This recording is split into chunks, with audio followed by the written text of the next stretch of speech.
Love their success or hate their free spending, the New York Yankees are in town tonight. And it's almost as though the Reds are playing a division rival. We have a live team coverage tonight, beginning with Denny Jansen at Great American Ballpark. DJ?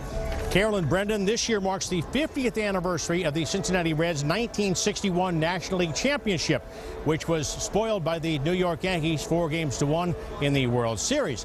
Jim O'Toole from that Reds team is tonight's honorary captain for the game.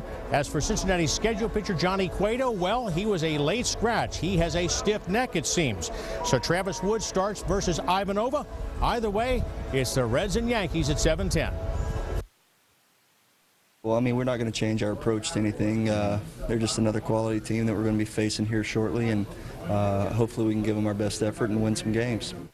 The Yankees are 1.5 games out of first place behind the Boston Red Sox. The Reds are 2 games behind both Milwaukee and St. Louis. So this meeting of contenders obviously has a lot of appeal, which translates to business. With more on that, we toss it to Tom McKee, who is standing by live on the plaza outside. Tom? Well, DJ, the gates opened here about 20 minutes ago, and by the time of that first pitch, we should have 42,000 plus in the seats cheering for the Reds and for the Yankees. Of course, it's variable pricing for every seat right now, meaning every ticket costs $15 more than normal. But there's such a buzz about this series that nobody seems to mind, and everybody seems to want to get in on the action.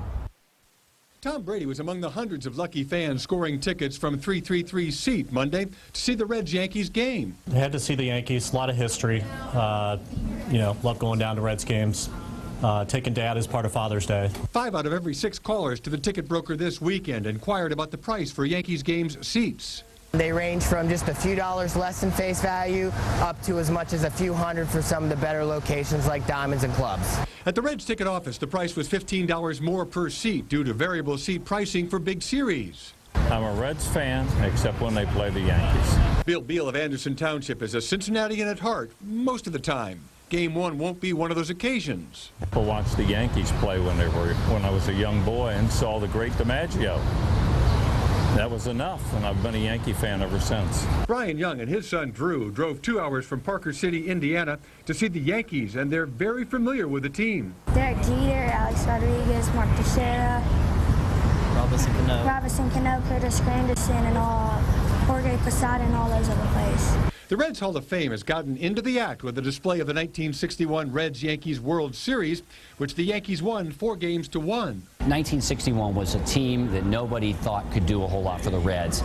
So the Ragamuffin Reds, as they were known, had a few stars on the team, but then they were surrounded by a cast that was trying to prove themselves, not too unlike today's Reds. But that was then, this is now. The morning 1.5-inch rainfall isn't expected to pose any problems on the warning tracks or the grass field. It's actually growing on 2 to 3 feet of sand, and it'll drain close to 2 inches of rain per hour. Now, tonight's game and tomorrow night's game both are sellouts with a few standing room tickets and a few single seats available, Carol. Wednesday afternoon, it's a day game, of course. That's a couple of thousand seats that still remain, according to the ticket office here at Great American Ballpark. Now, all that's left, Carol, play ball. Oh, hope it's a good game. Thanks a lot. Tom McKee reporting live from downtown.